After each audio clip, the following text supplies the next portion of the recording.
Hello বন্ধুরা, welcome to my channel. বন্ধুরা চলে এলাম আরও একটা নতুন ভিডিও নিয়ে। বন্ধুরা এই যে দেখা পাচ্ছেন যে এই গাছগুলো, এগুলো গাছ বলতে যে সমস্ত গাছ থেকে ডাল কেটেছিলাম বা কাটিং করে দিয়েছিলাম, সেই সমস্ত ডাল ওখানে রাখা হয়েছিল, সেই গাছটা চারা হয়ে যায়। তার মধ্যে কিছু কিছু গাছ হয়েছে, কিছু কিছু হয়নি। যেমন দেখা পাচ্ছেন এই গাছটা জল বসানোর পরে ঝিমে গেছিলো, কিন্তু দেখা পাচ্ছি এখানে কিছু ফরকি ছেড়েছে এবং এর ডাল কেটে নিচে বসানো আছে, সাকসেসফুল হয়েছে। আর এই যে দেখা পাচ্ছেন এই যে এটা যে হলুদ জবা গাছটা, প্রথমে ড্রাইভারে লেগে পাতা কুঁড়ে গেছিলো, কিন্তু বর্তমানে গাছটার সামগ্রিক পরিস্থিতি, গাছের কুড়ি এবং গাছের গ্রোথ খুব অসাধারণ। এবং এই বৃষ্টির জল পাওয়ার পরে গাছটা, যদিও কিছু কিছু পাতা এখন কুঁড়ে আছে, সেগুলো ট্রিটমেন্ট করছি। আশা করা যায় পরবর্তীকালে আরও বেশি করে ট্রিটমেন্ট করতে হবে। এটা করবি গাছটা খুব লম্বা এবং খুব ঝাগড়া হয়ে গেছে, কিন্তু গাছের ফুল দেখা পায়নি। আশা করা যায় পরবর্তীকালে ফুল হবে, তার জন্য অপেক্ষা করতে হবে।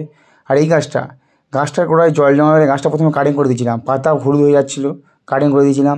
কিন্তু বর্তমানে সমস্ত পাতার গাছ ঝরে গেছে, গাছে পাতা নেই চললে বলে, কিন্তু দু একটা গোড়া থেকে একটুখানি পাতা, কচি পাতা ছাড়ছে। আশা করা যায় গাছটা থেকে পরবর্তী দিন 15-20 বা 1 মাসের মধ্যেই নতুন আবার ডালপালা গুছিয়ে গাছটা পুনঃসজ্জিত হবে।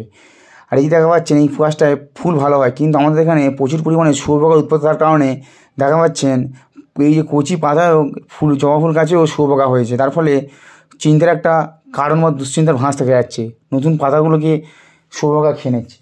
আর এই গাছটায় প্রতিদিন প্রচুর পরিমাণে ফুল ফোটে, কিন্তু দেখা পেলাম গাছটায় ডাইব্যাক মানে গাছটাকে ফুল ফোটে বলে অতটা গুরুত্ব না দেওয়ার কারণে কোনোদিন খেয়াল পড়ে, আজ হঠাৎ খেয়াল করে দেখলাম গাছটা ডাইব্যাক রেখেছে এবং পাতা ডাল সব কুঁড়ে গেছে। তাই সম্ভব হয়েছে পাতাগুলো যেগুলো কমানোর রাজ ছিল সেগুলো কাটিং করে দিচ্ছি, আর কিছু কিছু কাটিং করতে বাকি আছে, সেটা অবশ্যই কাটিং করে দেবো। আর এটা আরেকটা গাছগুলোর অবস্থা খুব একটা ভালো নেই বলে চলে। কিছু কিছু গাছের অবস্থা খুব ভালো আছে বৃষ্টির জল পাওয়ার, আর কিছু কিছু গাছের অবস্থা আবার একেবারে কাহিল হয়ে পড়েছে এই বৃষ্টির জলে। আর এই যে দেখা পাচ্ছেন এই সমস্ত গাছের পরিস্থিতি। আর এর সামনে দেখা বালতি, এই বালতিতে হচ্ছে কি ওই যে ডালগুলো রাখা আছে সেগুলিকে পচিয়ে তরল এক প্রকার সার তৈরি করার চেষ্টা করছি, যেটা গাছের গোড়ায় দিলে খুব ভালো উপকারী কাজ করবে। আর ভিডিওটি ভালো লাইক করে দেবেন, চ্যানেলটাকে সাবস্ক্রাইব করে দেবেন বন্ধুরা প্লিজ।